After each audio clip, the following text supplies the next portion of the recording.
साधकों को भगवान से जोड़ना और संत वाणी से जोड़ना, ये बड़ी अपने आप में बड़ी भारी सेवा है। तीर्थ नाए एक फल, संत मिले फल चार, सतगुरु मिले अनंत फल, कहत कबीर विचार। बुद्ध का इतना कुप्रचार हुआ, इतना कुप्रचार हुआ कि कोई जान ले कि बुद्ध के शिष्य हैं तो लोग पत्थर मारते थे। एक शिष्य ने बुद्ध को प्रार्थना किया कि भंते मुझे आज्ञा दीजिए, मैं भंते के संदेश को। बोले इतना कुप्रचार हो रहा है, लोग पत्थर मारेंगे तो क्या करेगा? बोले मैं शुक्र मनाऊंगा कि भंते के दिव्य प्रसाद को बांटते बांटते खाली पत्थर ही की चोट सही, मेरी आंख तो नहीं गई, मेरा कोई अंग भंग तो नहीं हुआ। बोले मान लो कोई मारने वाले आए, डंडे से तेरा हाथ तोड़ दे, नाक तोड़ दे, काट दे, अथवा तो शूली भोंक दे, आंख का काना कर दे, तो क्या करेगा? बोले फिर भी मैं ईश्वर को धन्यवाद दूंगा कि ईश्वर का प्रचार करते करते मेरा केवल एक अंग भंग हुआ है, 4-5 इंद्रियां उसमें से एक गई। बोले कोई 2 इंद्रियां तेरी चट कर दे तो भी शुक्र मनाऊंगा कि 3 इंद्रियां तो है। बोले 3 इंद्रियां तेरी हट, नाक काट दे, आंख काट दे और निकाल दे, और कान में शूली भोंक के कान बहरा कर दे, फिर क्या करेगा? बोले फिर भी भंते स्पर्श इंद्री और जिह्वा तो भगवान ने रखी। बोले मान लो 5 इंद्रियों का जो सार है गर्दन तेरी काट ले तो क्या सोचेगा? बोले मैं सोचूंगा कि धर्म का प्रचार करते करते मेरा शरीर का बलिदान हो गया, इससे बड़ा सौभाग्य क्या है? बुद्ध ने कहा जाओ जाओ जाओ, सफल हो, जीवन तुम्हारा सफल है। अरे वैसे भी तो मरना है। महापुरुष का संदेशा देकर कई पतित आत्माओं को पुण्यात्मा बनाते बनाते प्राण भी चले गए, निंदा भी हो गई, आंख चली गई, तो क्या है, वैसे सब कुछ चले जाने वाला है। बुद्ध ने कहा तेरी समझ, जो समझेगा वो सेवा कर्म योग में ही सफल हो जाएगा। जिसका कर्म योग सफल हो गया तो भक्ति तो उसके घर की चीज है, ज्ञान तो उसका स्वाभाविक हो गया। देह का तो अभिमान ही चला गया। जब देह को कुर्बान करने की तैयारी है भीतर में, तो देहाध्यास तो चला गया। आदि शंकराचार्य भगवान कहते गलते देहाध्यासम, जिसका देहाध्यास गलित हो गया, विज्ञाते परमात्मनि, शरीर को मैं मानने का अध्यास चला गया तो उसने परमात्मा आत्मा को मैं मान लिया ना।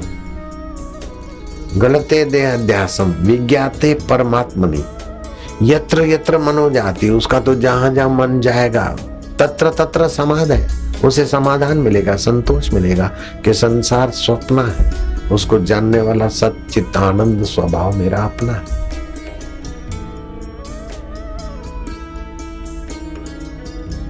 ये बात तो शिव जी ने कही पार्वती को, उमा कहूं मैं अनुभव अपना, सत्य हरि भजन जगत सब स्वप्न।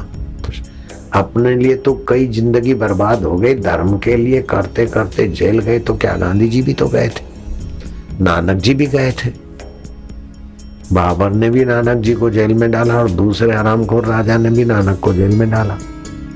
फिर भी नानक तो अभी भी हमारे दिलों में हमारे आदरणीय है। ऐसे बुद्ध के लिए कितना दुष्ट लोगों ने साजिशें घड़ी। वैसे आके बोलती थी कि बुद्ध तो मेरे साथ ही सोते हैं, मैं ही उनकी खास हूं, और फिर उसको दारू वारू पिला के उसके साथ कुकर्म करके बुद्ध के बगीचे में ही गाड़ दिया। फिर वो भाई को बुद्ध ने कहाँ गायब किया, खोजते खोजते बुद्ध के बगीचे में से उसकी लाश निकाली, तो बुद्ध बिल्कुल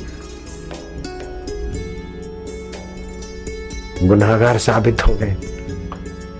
गुनाह तो किसी ने किया, लेकिन आरोप भगवान बुद्ध पे आ गया जेतवन के बगीचे में। फिर भी बुद्ध के जो लल्लू पंजू सेवक थे वो तो भाग गए, लेकिन ऐसे भी सेवक रहे कि बनते मैं जाऊंगा आपका संदेश लेके। कोई चीन पहुंचा तो कोई जापान पहुंचा तो कोई हिंदुस्तान में घूमा। हमारे पास भी ऐसे ही हैं, जैसे बुद्ध के पास भिक्षुक थे, ऐसे हमारे पास भी ऋषि प्रसाद वाले जिंदाबाद हैं। ऋषि प्रसाद की संख्या बढ़ती जाएगी।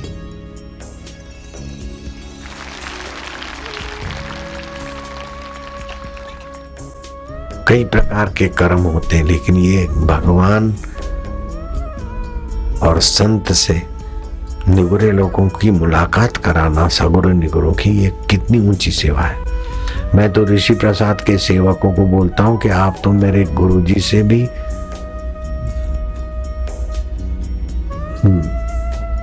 अब क्या बोलूं। गुरुजी तो गट्ठर बनाते और सिर पर उठाते, पहाड़ी में चढ़ते और पुस्तक दे आते।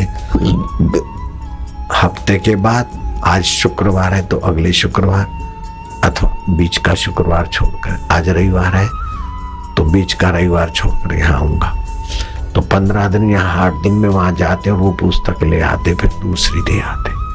ऐसे करके मेरे गुरुदेव नैनीताल के जंगलों में सत्संग का प्रचार करते। और ये पट्टे मैं मेंबर बनाया, हर महीने उनके घर इनके निमित्त ऋषि प्रसाद पहुंचता है। तो कितनी आसान सेवा है। मेरे गुरु ने कितनी कठिन सेवा की थी, सिर पर उठा के जाते थे। इनको उठा के नहीं जाना है बंडल, खाली रसीद में जाना है और कुछ थोड़ा ले जाना है। मेंबर बना के आए, फिर हर 15 दिन नहीं जाना है। साल भर मिलती रहेगी, 2 साल मिलती रहेगी, जीवन भर मिलती रहेगी। तो कितनी कम मेहनत में बड़ी सेवा मिली है। मार खा के भी वो सेवा करते रहना, गाली सहते हुए भी सेवा करते रहना, डंडा लगे तो बोले कोई बात नहीं, किसके लिए हम डंडा सह रहे हैं, ईश्वर के लिए, वसूल हो गया। संत और संत के सेवकों को सताने वालों को प्रकृति अपने ढंग का प्रसाद देती, और संत की सेवा, समिति की सेवा करने वाले ऋषि प्रसाद वालों को गुरु और भगवान अपने ढंग की प्रसादी देते। आगे समझ में बात? हाँ। देता है और हम जो भी बोलते हैं सामने जाके मेंबर बनाने के लिए वो सब बापू जी बुलवाना है, क्योंकि हम क्या बोल के आते हैं हमें ही नहीं पता होता है। और बहुत सारे कई लोग, मतलब अब तो बहुत रेयर ही मिलता है हमें जो बापू जी के अगेंस्ट बोलते हैं। बाकी आजकल बहुत सारे लोग पॉजिटिव हो गए, बहुत से लोग हमें देखते बोलते हैं ये बापू वाले हैं, आशाराम बापू जी वाले आ गए। हमें दूर से उंगली करते हुए बोलते हैं ये बापू जी वाले आ गए, आशाराम बापू जी वाले आ गए। इसलिए सभी साधकों से मेरा ये निवेदन है कि सभी जो आपके अंदर डर छिपा हुआ है, या फिर आपको ऐसा लगता है कि हमारी आपको इमेज डाउन हो जाएगी हमारी, ऐसा बिल्कुल नहीं है। बापू जी ने भी तो इतनी उम्र में अपने गुरु की सेवा की थी, और सच में इस गुरु सेवा से ही हम सब कुछ पा सकते हैं। हम ये सोचते हैं घर बैठ के हम तो माला करेंगे, अभियान वगैरह में नहीं जाएंगे, तो ये बिल्कुल नहीं है। सेवा से आपको जितना मिलेगा उतना भजन से नहीं मिल सकता, ये मेरा प्रत्यक्ष अनुभव है। इसलिए सभी साधकों से मेरा ऐसा निवेदन है कि वो ऋषि प्रसाद अभियान में जुड़े। जैसे पहले 30 दिन का अभियान था, मैं 30 दिन तो रेगुलर नहीं आ पाई थी, पर 10 दिन तो शायद में आई थी। अब 60 दिवस का अभियान शुरू हो गया है, अब मैं इसमें डेली कोशिश करूंगी आने की। इसलिए सभी साधकों से मैं ये उम्मीद करती हूँ कि सब बाहर निकले। जैसे कुप्रचारक कुप्रचार करने से पीछे नहीं हट रहे हैं, तो बापूजी तो बिल्कुल निर्दोष है, तो फिर हम सुप्रचार करने से क्यों डरे? हम तो बापूजी के बच्चे हैं। इसलिए सभी साधकों से निवेदन है कि सभी अभियान में शामिल हुए। और मेरा अनुभव ये है कि जितना पहले अंदर डर था, भय था, वो सारा निकल गया है। अब एकदम हम दबंग होकर सेवा करते हैं, बापूजी के साधक है क्योंकि हम। बस यही मेरा बार बार निवेदन है कि जैसे मीडिया कुप्रचारक पीछे नहीं हट रहे हैं, लोगों ने 60-60 करोड़ रुपए बर्बाद कर दिए, नाली में चले गए बापू जी के पीछे, तो फिर हमारे पास तो सुप्रचार का शस्त्र है, वो हमें उठाना चाहिए और बाहर निकलना चाहिए। बापू जी के बच्चे नहीं रहते कच्चे। हरिओम।